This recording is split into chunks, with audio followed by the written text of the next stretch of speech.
plus qu'une ville, Marseille est devenue un symbole pour le président de la République. La cité phocéenne est à nouveau tristement au cœur de l'actualité après la mort de Sokaina, une jeune femme de 24 ans victime ce dimanche 10 septembre d'une balle perdue dans une affaire de règlement de compte et de narco-banditisme dans la cité Saint-Is. Une affaire qui écorne les actions mises en place par Emmanuel Macron qui, depuis son premier mandat, tente de redorer le blason de la deuxième ville de France. Dans les colonnes du Parisien ce mercredi 13 septembre, nos confrères sont revenus notamment sur l'ensemble des actions entreprises par le chef de l'État et les moyens financiers importants investis, plus de 5 milliards d'euros, pour que la ville retrouve de son prestige en une dizaine d'années. Marseille, si est-il une vitrine pour lui.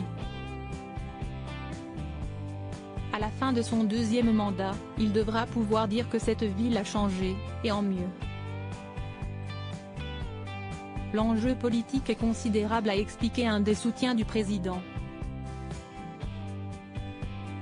Mais la tâche est immense, peut-être trop grande pour un seul homme, on met l'argent mais force est de constater qu'on a aussi perdu le pouvoir dans certains quartiers devenus des no-go zones, zones de non-droit, note de la rédaction.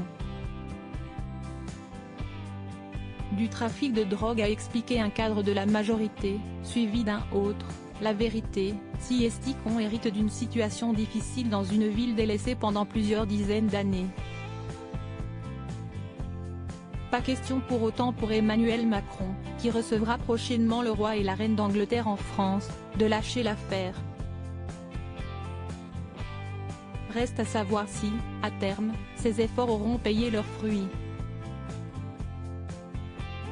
Découvrez les femmes qui ont compté dans la vie d'Emmanuel Macron. Emmanuel Macron, cette bataille qu'il doit gérer autour de sa succession, mais Marseille n'est pas le seul problème qu'Emmanuel Macron doit affronter. Sous le feu des critiques de la part de ses opposants, la bataille fait rage également au sein de ses troupes pour déterminer qui sera son successeur en 2027. Alors que les sondages laissent présager une préférence de la population pour son ancien Premier ministre Édouard Philippe, d'autres tentent de tirer la couverture médiatique à eux, comme son ministre de l'Intérieur Gérald Darmanin.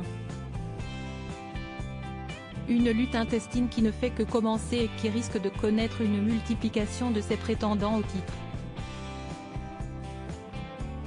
Crédit photo, Stéphane Le Mouton.